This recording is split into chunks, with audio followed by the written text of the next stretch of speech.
Hi, fifth grade. Our screencast today is on area problems, and our objective is I can solve area problems that have operations with decimals to the hundredths. So I did put a small reminder in our notes that when we have one number after the decimal point, that's the tenths place. And when we have two numbers after the decimal, that indicates the hundredths place. So the number of digits within our decimals won't extend beyond that. There will only be two numbers after the decimal in these problems. And we have solved area problems before in previous lessons.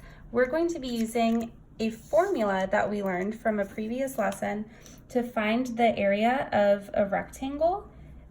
The area of a rectangle is equal to the length times the width. So we'll be using this throughout our lesson, and I wanted to record it at the top as a reminder. Let's look at problem A. It is a word problem and you do need to write it out. So here's the entire word problem. Student council is making a sign to put up for the next Spirit Day. Write an equation to find the area in square feet of the sign. Solve your equation.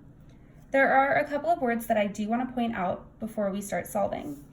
Equation is a math sentence that has an equal sign, like this up here. Our equation that will help us will be our formula for area of a rectangle. It's also asking about the area. The area is going to be how much space this rectangle takes up. So remember, our area will be the space inside this rectangle. And then finally, it asks us for the answer in square feet. That indicates that our unit will be written like this: feet squared. And this small 2 in the exponent tells us that we are working in 2 dimensions, the length times the width. So we'll need to use this unit after we find our answer. Okay, so our sign for the Student Council Spirit Day is 4 feet across the bottom and 2 3/10 feet as the width of the poster. So I'm going to take the equation that I know will help us find the area of the entire poster, and I'll record it in my workspace. Area equals length times width.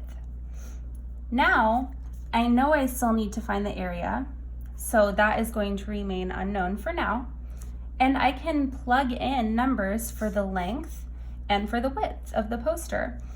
Another way to say plug in is substitute. So I can substitute in 4 feet where I see length, and I can substitute in or plug in 2 3/10 where I see width.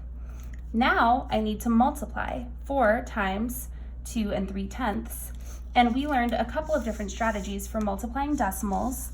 So I think for this one, I'll go ahead and use an area model, or so it's somewhat similar to the matrix that we learned, right? So I'm going to start by drawing my workspace for that. And I need to put 2 3/10 into its expanded form. I'm going to have 20/10 and 3/10. And then across this side, I have my 4. So I really created a 2 by 1 workspace, and now I can start multiplying. So 2 times 4 is 8, and there's 1 0. 4 times 3 is 12. And now I'm going to add everything inside. 0 plus 2 is 2, 8 plus 1 is 9, and now I can insert my decimal back into the problem. So the area equals 9.2, or 9 2/10 feet squared. That means the entire area of this poster that Student Council is creating will be 9 2/10 feet squared. If I use estimation to check how accurate and how reasonable this is, I would maybe round 2 3/10 just to 2, and I know that 4 times 2 equals 8. So having 9 as my actual product makes sense because it's around my estimation of 8. Okay, so let's look at problem B. Here's another example of a word problem. And we have Miss Alapisco wanting to paint one wall in the printer room. 1 can of paint covers 100 square feet. How many cans of paint will she need to buy? So now they're not only asking us to figure out the area, they're asking us how many cans of paint will she need. So this problem, I can tell, has one little extra step at the end that we'll need to consider. 100 square feet is covered by 1 can of paint. 1 can of paint. So that's important information. And I also see the square feet, so we'll need to be using this unit again. But our question is really how many cans of paint. They're not only asking for the area. So that tells me I have a little bit of an extra step. We do have a picture for this problem as well. So we have 15 7/10 along this side, and we have 10 5/10 feet along the bottom. We're going to start by finding the area of our entire wall in the printer room. And then once we have the area of this space, we'll be able to figure out how many cans of paint are needed. So our first step for this problem is to find that area. So I'm gonna write out our equation or our formula that will help us find the area of that Prendel wall. So area equals the length times the width. Area is my unknown,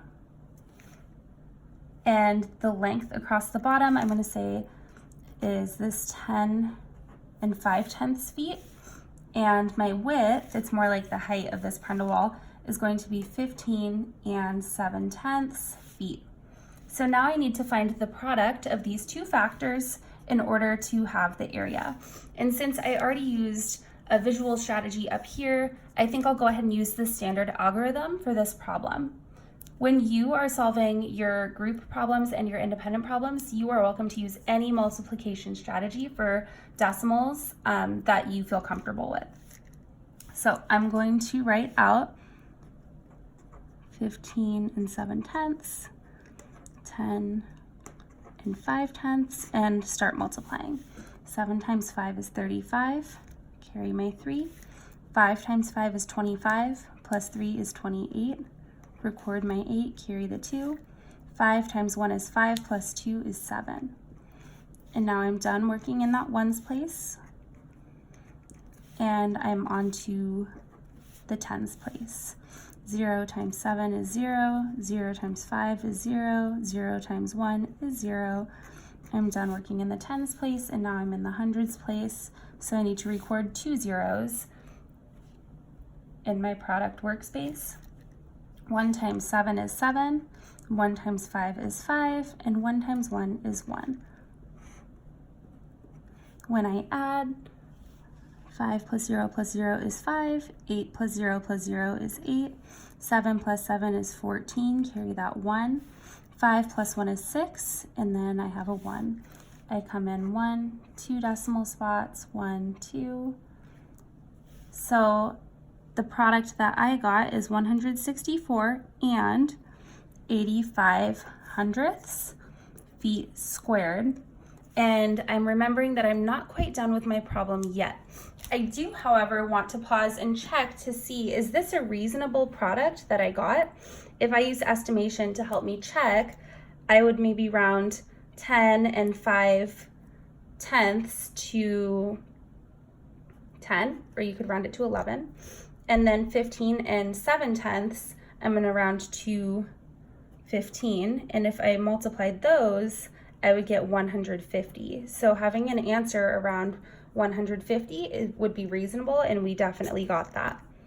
I'm not done with the problem yet though, because I have the area of this Prendel wall, but I need to figure out how many cans of paint will Miss Alapisco need to buy. 1 can of paint covers 100 square feet. So if I take the 164 and 85 hundredths square feet of the entire Prenda room, and I subtract out one of those cans of paint, it's clear that I'll need a second can of paint.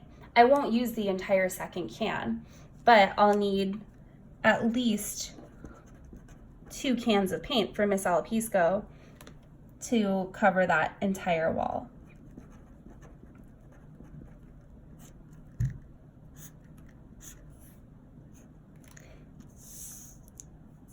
Okay, so that is the end of our examples for problem A and problem B. However, we're not done with our notes yet. I have one more step in our notes that I think is really important. So we're going to add a page in our notes that looks like this: how to solve an area problem with decimals, because there are some steps that I used within each of these 2 problems that were essential in helping me get to the correct answer. So I would like you to write this in your notebooks, how to solve an area problem with decimals, and then please draw these 7 boxes, because there were actually about 7 steps that I took in order to solve these problems. And I want you to go ahead and create a checklist, brainstorm some ideas. What were the 7 steps that I took, starting with reading the problem? See if you can generate some ideas, and then you're going to check your list against my list and write my list with yours in your notebook so that you have an actual checklist step by step of how to do these. So go ahead and take about 1 to 2 minutes and record your ideas. What do you think the 7 steps are? Maybe you come up with 3 or 4 steps. That's totally fine. Then you can add mine on. When you unpause, I'll show you the checklist that I came up with that you can record into your notebook. All right, so I'm going to show you the actual checklist now. In order to solve these area problems that have decimals, here is the checklist I came up with. So first, I read the problem. You may apply the cube strategy. Now, since we have a word problem and some of the information was in the picture, we might only use part of the cube strategy. There might be some extra information that you can eliminate. There might be some key words that we can use, or to realize that there's a second step in the problem like we saw in problem B. Next is write the formula for the area of a rectangle. And you can see I abbreviated rectangle here to rect. So the area of the rectangle, that formula I wrote up here, but I also write here for problem A and here for problem B. That was my first step in each problem. Then I substituted in values for the width and length. So I looked at my visuals here and I plugged in numbers to represent the length and width in each problem. After we did that, I multiplied to solve the expression. So I picked a strategy for multiplication that worked well for me, and then I checked the answer to see if it was reasonable. So that was when I went back and I reflected using estimation to see if the answer made sense, especially since we're using decimals. I need to make sure, here's where I estimated here, I need to make sure that my decimal point is being placed in the right spot, so that maybe, for example, up here I didn't put 92 feet squared, but I did put 9 2/10 feet squared. We have to make sure that we're being reasonable with our answers. And then my last step was to include the unit in the answer, especially because the problems indicated that we needed to write the answer in square feet.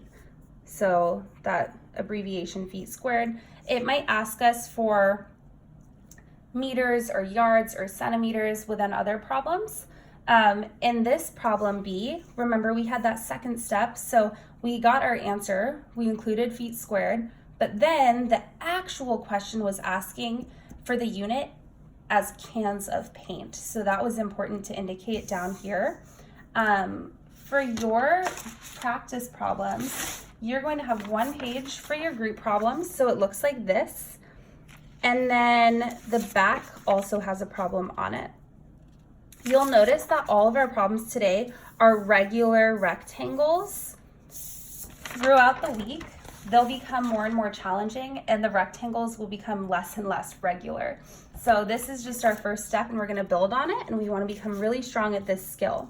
Now, your independent practice is an exit ticket. It also has 3 problems on it, and they're very similar to the problems that we did in this modeling and that you'll be doing with your group. You can see they're very similar, but they're different words, different problems and contexts and numbers. So you have to know how to solve them using that checklist. And you can see on the back there is also a problem on your exit ticket, but I left you with a self-reflection at the end, and this is very important to me so that I can see how comfortable you are in solving these. So I'd like you to use a scale from 1 to 10.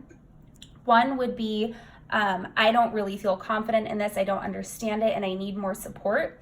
10 would be I feel so confident about this, I could teach it to someone else. And then you could choose numbers in the middle. So 5 would be like, I understand half of it. So this first part asks to rate your understanding of solving area problems that involve decimals, and also to include your reasoning. So pick your number and then explain why you chose that number. This last question says, which strategy of multiplication do you prefer to use when solving area problems? So I use 2 different strategies in this video. You know more strategies than that. So you can tell me what's your favorite one to use when you're solving area problems. Thanks so much.